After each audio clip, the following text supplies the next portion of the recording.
നീ ഇന്ന് പോയില്ലേ? എന്തു പറ്റി? പനി വല്ലതും ഉണ്ടോ? ഒന്നുമില്ല. എനിക്ക് മീരയുടെ റൂമൊന്ന് ചെക്ക് ചെയ്യണം. എന്താടാ? അതമ്മേ. ചേച്ചി ഇന്ന് മീൻ വേണ്ട. വേണ്ടല്ലോ. ശരി എന്നാ.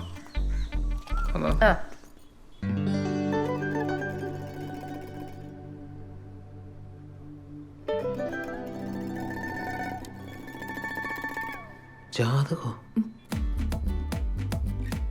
ക്രിസ്ത്യാനിക്ക് എന്ത് ജാതകമാടി? ഏട്ടോ, ഏട്ടന് ഇതിലൊന്നും വിശ്വാസമില്ലായിരിക്കും. പക്ഷെ എൻ്റെ ജീവിതത്തിൽ ഇതുവരെ നടന്നതൊക്കെ എൻ്റെ ജാതക പ്രകാരം. നമ്മുടെ കല്യാണം കഴിഞ്ഞ 6 മാസത്തിനുള്ളിൽ എൻ്റെ ഡിസ്നേറ്റ് മരിച്ചു പോകുന്നതാണ് നമ്മുടെ ജാതകത്തിലുള്ള. ഇല്ല, ഞാൻ മരിക്കില്ല. ഞാൻ നിന്റെ വീട്ടിൽ ഒന്ന് സംസാരിക്കാം. ഏട്ടനില്ലാത്തൊരു ജീവിതത്തെക്കുറിച്ച് എനിക്ക് ചിന്തിക്കാൻ പോലും പറ്റില്ല. ഞാൻ മരിച്ചാലും കുഴപ്പമില്ല. പക്ഷെ എൻ്റെ ഡിസ്നേറ്റിന് എന്തെങ്കിലും സംഭവിച്ചാൽ എനിക്ക് സഹിക്കാൻ പറ്റും തോന്നുന്നുണ്ടോ?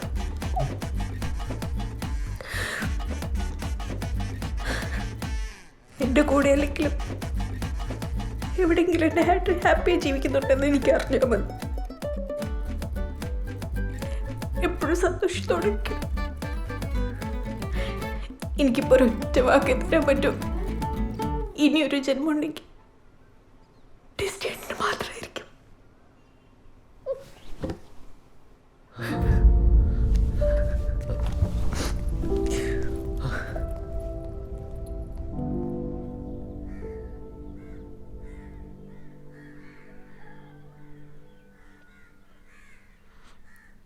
ജോസിനറിയാമോ, പഠിച്ച എല്ലാ ക്ലാസ്സിലും അവളായിരുന്നു ടോപ്പർ.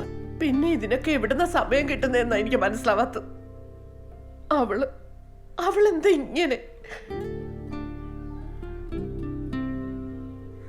ചതിക്കായിരുന്നില്ലേ അവൾ ഇത്ര നാളെ ഞങ്ങളെ? എന്ത് ധൈര്യത്തിലെ അച്ഛനമ്മമാര് മക്കളെ വിശ്വസിക്കേണ്ടത്? ഇവിടെയാണെങ്കിൽ അവളെ ഒരു വാക്കുകൊണ്ട് പോലും ആരും കുത്തി നോവിച്ചിട്ടില്ല. അതെ, ഈ സാധനം എവിടെ നിന്നെടുത്തോ അവിടെ തന്നെ കൊണ്ടുപോയി. നമ്മളൊന്നും അറിഞ്ഞിട്ടില്ല. അപ്പൊ അവളോട് ഇത് ചോദിക്കണ്ടേ? നിനക്കൊരു അനിയൻ ചെറുക്കനായിരുന്നെങ്കിൽ നീ ഇൻവെസ്റ്റിഗേഷൻ കൊണ്ട് ഇറങ്ങുമോ? ഞാൻ സംസാരിക്കും അവളോട്, അല്ലാതെ ഇത് ശരിയാവില്ല. ഇനി സംസാരിച്ച് വിഷയം വഷളാക്കി അവൾ അവന്മാരിൽ ആരുടെയും കൂടെ ഇറങ്ങിപ്പോയാലോ? അതിപ്പോ ആണെങ്കിലും അവൾക്ക് ഇറങ്ങിപ്പോലോ. നിങ്ങൾ വെറുതെ ടെൻഷൻ അടിക്കല്ലേ. അവൾക്ക് നന്നായിട്ട് നല്ല ഭംഗിയായിട്ട് അവളെ നോക്കറിയാം.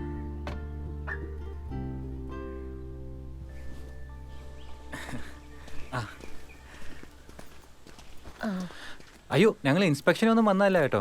ഈ വഴി പോയ. നീ എന്തിനാടാ കള്ളം പറയുന്നേ? ഞങ്ങൾ ഇങ്ങോട്ട് തന്നെ വന്നതാ. എന്റെ അമ്മയാ. ഓ, വാ കയറിയിരിക്കെ.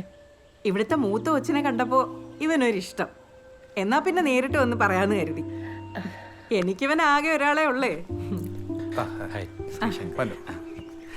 എനിക്കന്ന് ആളെ ആദ്യമായിട്ട് ഇവിടെ വെച്ച് കണ്ടപ്പോ തന്നെ ഒരു ഈ ലവ് അറ്റ് ഫസ്റ്റ് സൈറ്റ് എന്നൊക്കെ പറയില്ലേ. അയ്യോ, മീരയുടെ കല്യാണം ഉറപ്പിച്ചു.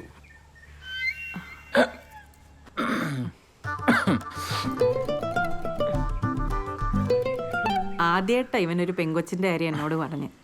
അന്വേഷിച്ചപ്പോ ഇവിടുത്തെ മോളെ പറ്റി എല്ലാവർക്കും നല്ല അഭിപ്രായം. അതാ ഞാൻ തന്നെ നേരിട്ട് വന്നേ. ഇങ്ങനെ ഒരു ആലോചന വന്നില്ലായിരുന്നെങ്കിൽ. ഓ, അത് സാരമില്ല. ഇത്രയും നല്ല മോളെ കെട്ടാനുള്ള പുണ്യൊന്നും ഇവൻ ചെയ്ത് കാണില്ല. ഇങ്ങനെ വിളിക്കുന്നോണ്ടൊന്നും തോന്നരുത്. രണ്ടുപേരും കല്യാണത്തിന് വരണം. എന്തായാലും ഞങ്ങൾ വരും. ഇവിടെ വരെ വന്നിട്ട് മോളെ ഒന്ന് നേരിട്ട് കാണാൻ പോലും പറ്റിയില്ലല്ലോ. അല്ല, മോളിവിടെ ഇല്ലേ? അവൾക്ക് ഇന്ന് സ്പെഷ്യൽ ക്ലാസ് ഉണ്ട്.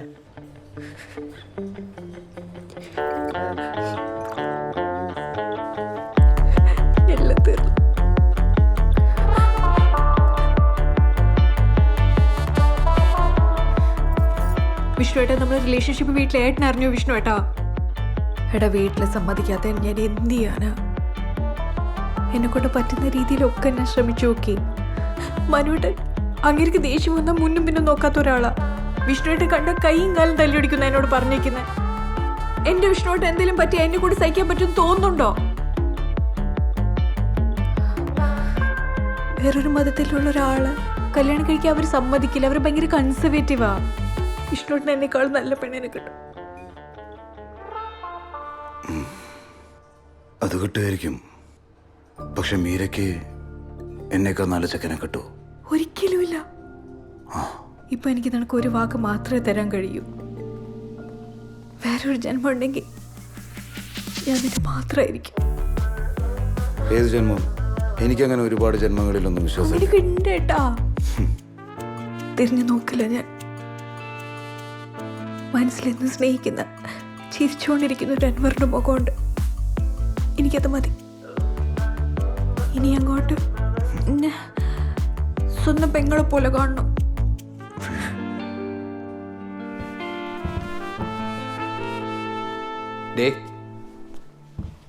ചേട്ടൻ കൈയും കാലം തൊല്ലി ഓടിക്കുന്നു പറഞ്ഞത് സത്യേറ്റും പറഞ്ഞാണോ?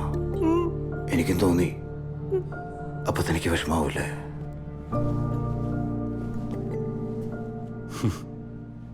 നിന്റെ കല്യാണം ഉറപ്പിച്ചല്ലേ? ഞാൻ അറിഞ്ഞു. പ്രേമിച്ചിടന്ന് ഇത്രയും കാലം നിനക്ക് എൻ്റെ ജാതിയും അതൊരു പ്രശ്നമല്ലായിരുന്നു. വലിയ കൊമ്പത്തോടെ തന്നെ കെട്ടുറപ്പിച്ച് കഴിഞ്ഞപ്പോൾ അവളെ കോപ്പിലൊരു ഡയലോഗ്, ഇനിയൊരു ജന്മം ഉണ്ടെങ്കിൽ സ്വന്തമായിരിക്കും പോലും. അങ്ങനെയാണെങ്കിൽ നമുക്ക് അടുത്ത ജന്മത്തിൽ ഒന്നിക്കാം അല്ല മീര? നീ കെട്ടി സുഖമായി ജീവിക്കുന്ന എനിക്കൊന്ന് കാണണം.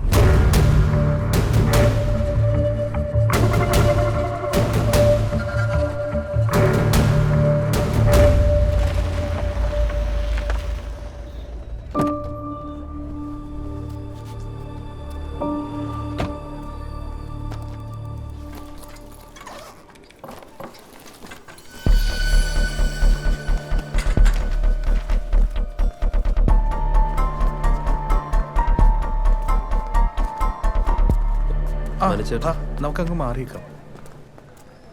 ചേട്ടൻ എന്നെ ഓർമ്മയില്ലേ? നമ്മളൊന്ന് കാറി വെച്ച് പരിചയപ്പെട്ടു. ഞാൻ വന്ന കാര്യം ചേട്ടൻ്റെ സിസ്റ്ററിൻ്റെ മാരേജ് ഉറപ്പിച്ചല്ലേ? അതുമായിട്ട് ബന്ധപ്പെട്ടൊരു കാര്യം പറയാനാണ് ഞാൻ വന്നത്. തിരക്കിലല്ലോ അല്ലേ? അല്ല, ആളുടെ വെഡ്ഡിങ് വീഡിയോഗ്രാഫി എനിക്ക് തരണം. ഡിസ്കോ ഡിസ്നി വെഡ്ഡിങ് വീഡിയോഗ്രാഫി ഞാൻ വേറൊരാൾക്ക് കൊടുത്തു. ഓ, കൊടുത്തല്ലേ? സാരമില്ല. അതില്ലേലും കല്യാണത്തിന് ഞാൻ വരാം. വരണമല്ലോ. പോരാ.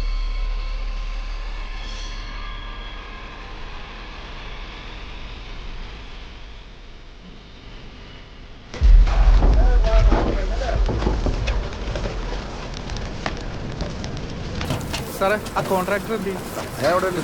അല്ല, അയാളോട് പറയണം ഈ തൂപ്പ് കിട്ടുമ്പോൾ നാട്ടുകാരടുത്ത് ചോദിച്ചിട്ട് വേണം ചെയ്യാൻ. ഇത് നിറച്ചിട്ടില്ല സാറേ, ഇവിടെ എല്ലാം മൊത്തം അടിക്കാം.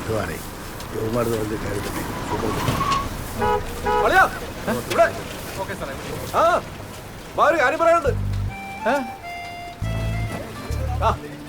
അല്ല, വർക്കിലാണ്. 10 മിനിറ്റ്, ഒരു സീരിയസ് കാര്യ. അളിയന്റെ ഫ്രണ്ട് കേറിക്കോ. നിങ്ങളും കൂടെ അറിഞ്ഞിരിക്കേണ്ട കാര്യ. വാ. ഞാൻ വരാം. വരാം. 2 കോഫി, 1 മസാല ദോശ. അല്ലല്ല, 3 കോഫി, 3 മസാല ദോശ. വട വെക്കണോ? പിന്നെ വട അല്ലേ? അളിയനെന്താ പെട്ടെന്നൊരു മിന്നൽ സന്ദർശനം? അച്ഛൻ നന്നു വിട്ടതാ കരയോത്തി കൊടുക്കാനായിട്ട്. പിന്നെ ഇത് മാത്രമല്ല, വേറൊരു പ്രത്യേക കാര്യം കൂടെ സംസാരിക്കാനുണ്ട്. എന്താ? കല്യാണത്തിന് ഇനി കുറച്ച് ദിവസം കൂടെയല്ലേ ബാക്കിയുള്ളൂ. രാത്രി ഫോൺ വിളിച്ച് മിണ്ടിയും പറഞ്ഞൊക്കെ ഇരിക്കാന്ന് പറഞ്ഞപ്പം അളിയന്റെ പെങ്ങളെന്താ പറഞ്ഞെന്നറിയാവോ? എന്തു പറഞ്ഞു? രാത്രി 10 മണിക്ക് ശേഷമുള്ള ഒരു ഫോൺ വിളികൾക്കും അവളില്ലെന്ന്. എന്റെ പൊന്നളിയ, ഇത്ര അടക്കം ഒതുക്കുള്ള ഒരു പെൺകുട്ടി ഞാൻ എന്റെ ലൈഫിൽ ഇതുവരെ കണ്ടിട്ടില്ല. Absolutely homely and aristocratic. ഇതുപോലൊരു പെൺകുട്ടിയാണ് ഞാൻ ഇതുവരെ കാത്തിരുന്നത്. ഞങ്ങളുടെ ഭാഗ്യം. എന്നാ അളി മടക്കി. താങ്ക്സ്. സത്യത്തില് മീരയുടെ ഈ ഒരു സ്വഭാവത്തിന് ക്രെഡിറ്റ് കൊടുക്കേണ്ടത് അവളെ ഇങ്ങനെ വളർത്തിക്കൊണ്ടുവരാൻ കാരണബോധനായ അളിയനാണ്. എന്ത് കരുതലായി മനുഷ്യന്. കൊടുക കളിയ ഷേക്ക് ഹാൻഡ്. Only respect. മനസ്സിലായി. കഴിക്കും.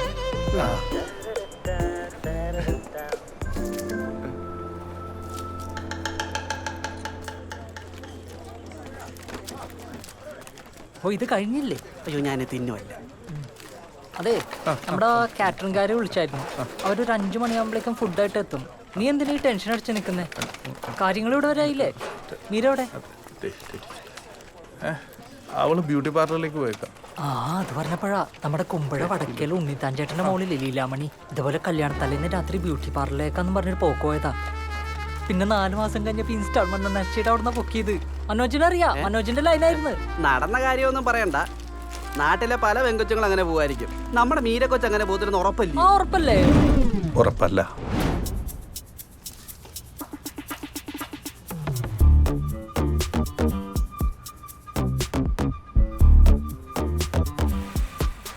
നീ അത് നോക്കിക്കേ, എന്തോ ഒരു വശപശക്കില്ലേ, ആരെയോ കാത്തു നിൽക്കും പോലെ.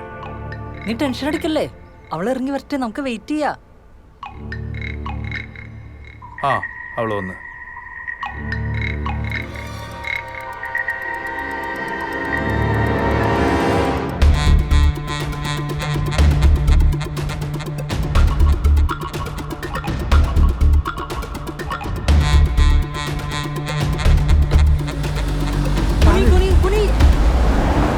എന്താ പ്രശ്നം? അവര് അതിനവർക്ക് നമ്മളറിയില്ലോ. അത് ശരിയാണല്ലോ. നീ പഴുന്നേക്കാവോ? ആ പിന്നെ എഴുന്നേക്കാതെ. മീര മീര നിങ്ങളെന്താ ഇവിടെ? പറഞ്ഞോ. എന്നെ പിക്ക് ചെയ്യാൻ വന്നാണോ? ഞാനിങ്ങ് വന്നേനല്ലോ. വേണ്ട, പോവാം, കേറ്. അയ്യോ എനിക്ക് 1-2 ഷോപ്പിംഗ് കൂടെ ഉണ്ട്. ഞങ്ങളും വരാം. ആ അല്ല നിങ്ങളുടെ സമയം വൈകും.